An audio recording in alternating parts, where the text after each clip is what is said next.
Welcome back. Thank you for staying with us. The CCC moved in on vendors who usually sell goods in trays near the CDC buildings, informing them that for the next 10 days, vending is not permitted.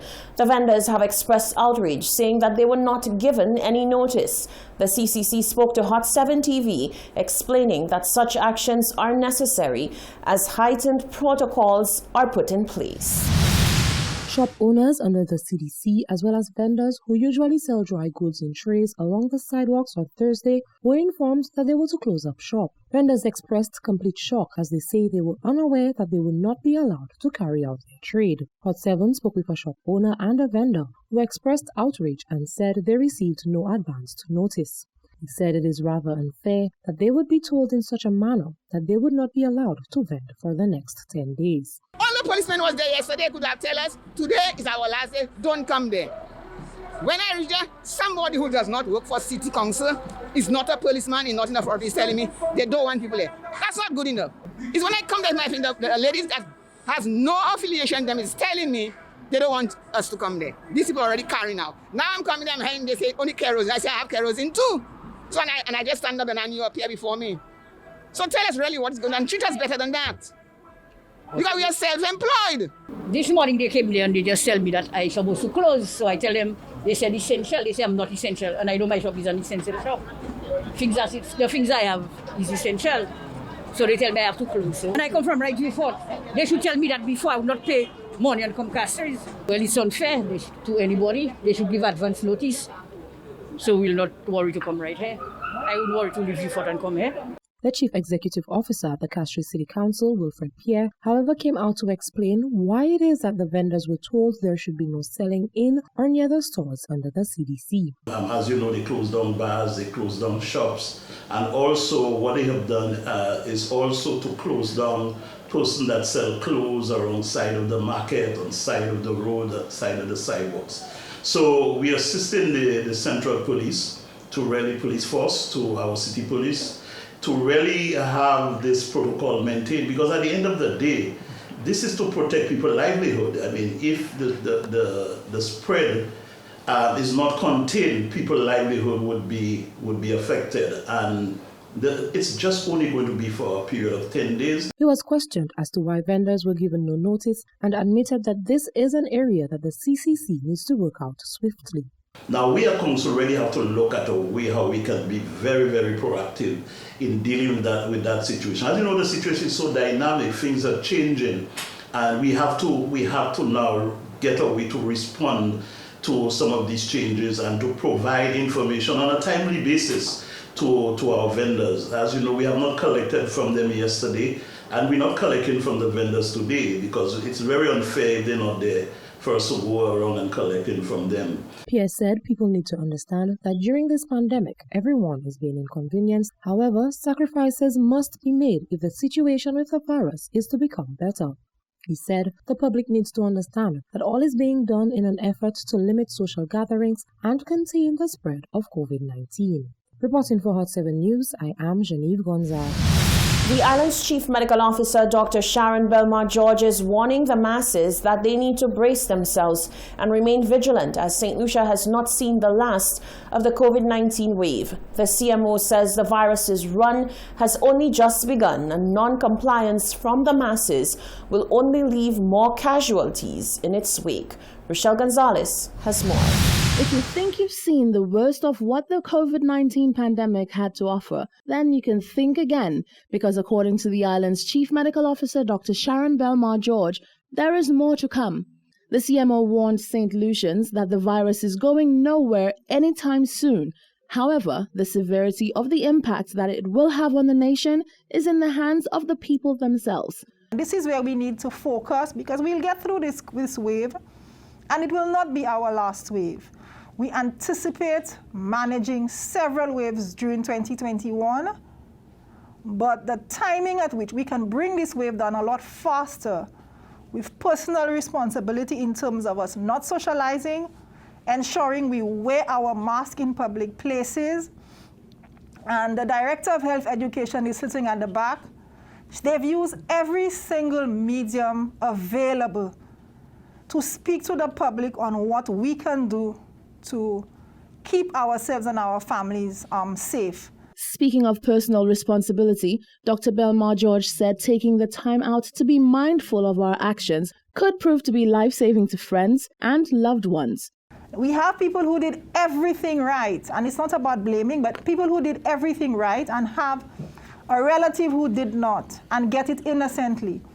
Let us take a level of personal responsibility, especially this week with our reduction in activities. This is how we break the chain of transmission, by reducing the movement. We have seen with an increase in social activities, we always get an increase in cases. This curve, we can bring it down if we work together and if we do the responsible thing. The CMO said at this stage, the guidelines are well known, they are not difficult, and everyone should put them into practice. Reporting for Hot 7 News, I am Rochelle Gonzalez. The government of St. Lucia announced a 10-day scale down of listed non-essential businesses on Friday. Not everyone is pleased with the list of businesses allowed to operate, and the St. Lucia Labour Party argues that it is clear that some sectors are constantly receiving the short end of the stick. Genevieve Gonzague reports. Coming out of an emergency NIMAC meeting, it was recommended that certain business places remain closed or scale back on operations in an effort to help curtail the spread of COVID-19. Social media has been abuzz with comments about certain stores that many believe should have remained open during the 10-day scale down. As many members of the public wait in anticipation of the reopening of quote-unquote unessential businesses to reopen, First Deputy of the Opposition Party, Dr. Ernest Hilaire, has pointed out what he views as inconsistencies with the partial shutdown of business and activity in St. Lucia. The critical point for us is this.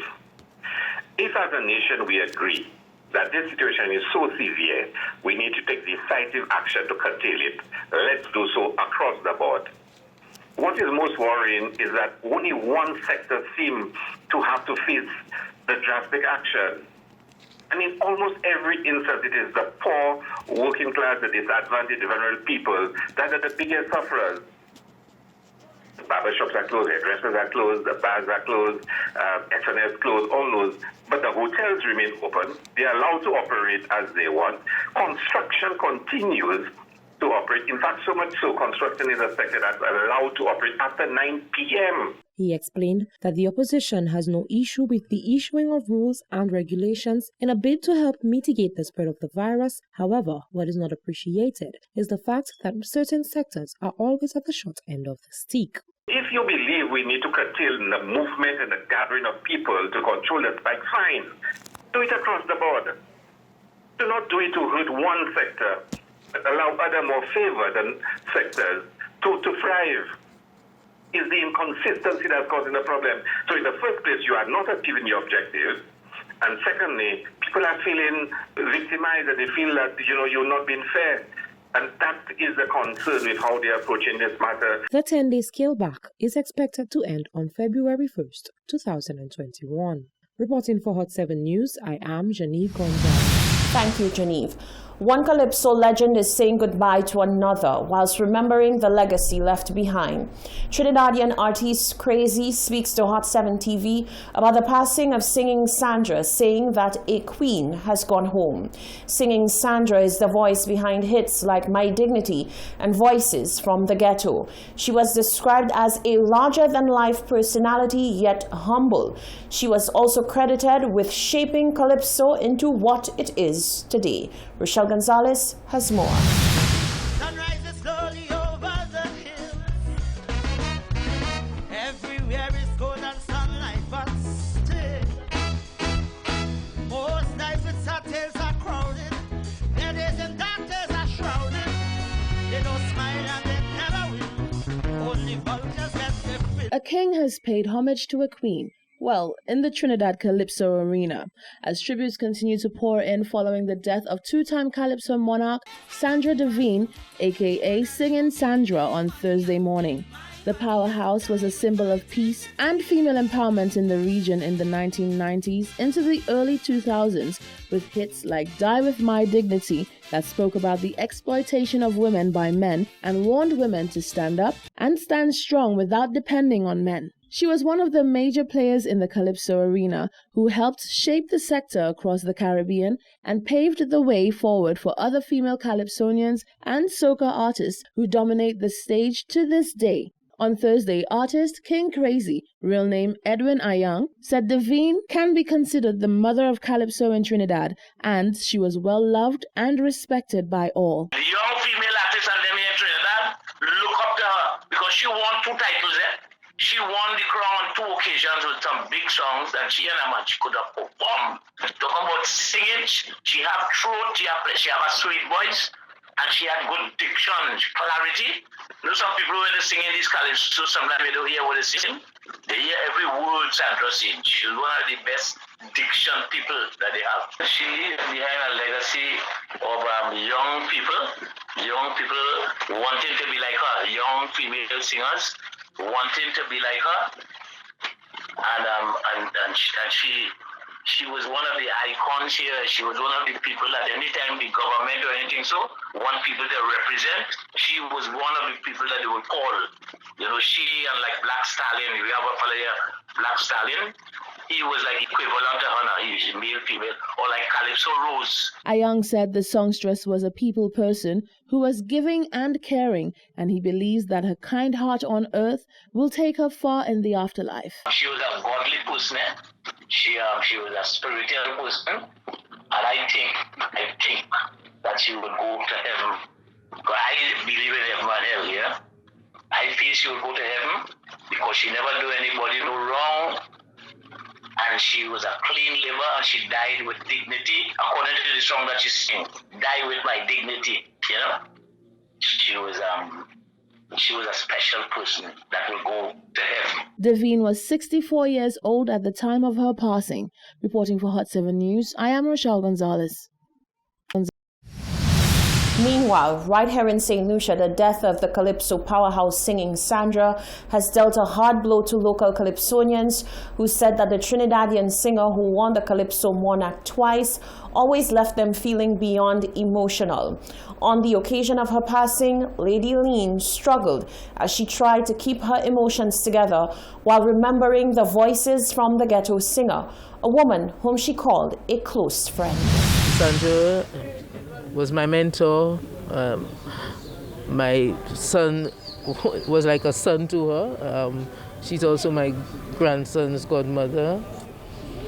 That's my friend. I mean, I don't even know how to explain a powerful woman, a friend, a no-nonsense woman, a faithful, really, really, really wonderful person. We started performing in 1990 in Dominica. It was my first time with her. We had a Queen of the World competition where I placed 6th, and she was the one, you know, she liked my performance very much. So she asked me, well, she liked the song Respect, and she asked me to give her the music sheets that she can perform it herself, you know. And this is how we became friends 30 years ago. Until now, I was by her just April 2019. I was by her again up to her home. Every time I go to Trinidad, this is where I stay. So, I don't even know. I will miss her so much. Ignatius Tisson, also known as Invader or Papa Vader, also paid tribute to singing Sandra. I want to say my sincerest condolences go out to the Calypso fraternity in Trinidad on the passing of one who was known as the mother of Calypso in Trinidad, that is singing Sandra. I had the opportunity on a few occasions to perform with Sandra. I did that in St. Croix, I did that in New York, and I also, my last performance, apart from the local performances, was in Tortola for Tortola's Carnival a couple of years ago. My memories of Sandra was a fun-loving person, a very kind individual, but at the same time she was very firm and very stern. That is why I think they referred to her as the mother of Calypso, because she demanded her respect from her peers. And in Trinidad, the young Calypsonians would always refer to her as Mama. And Sandra's personality was very warm. She's one that you would move towards quite easily. Sandra was known for her strong African rhythms. She was in love with the Shango, and that was quite apparent in most of her performances and her recordings. It was indeed sad to hear of her passing this morning. Invader said on behalf of the St. Lucian fraternity, he extends sincerest condolences to singing Sandra's family, both personal and in the music business. You're watching the Hot 7 TV Nightly News. Still to come, the fire service says its resources are currently stretched to the max. Barrel concessions are extended, and the death of a 9-year-old boy may be linked to a TikTok challenge.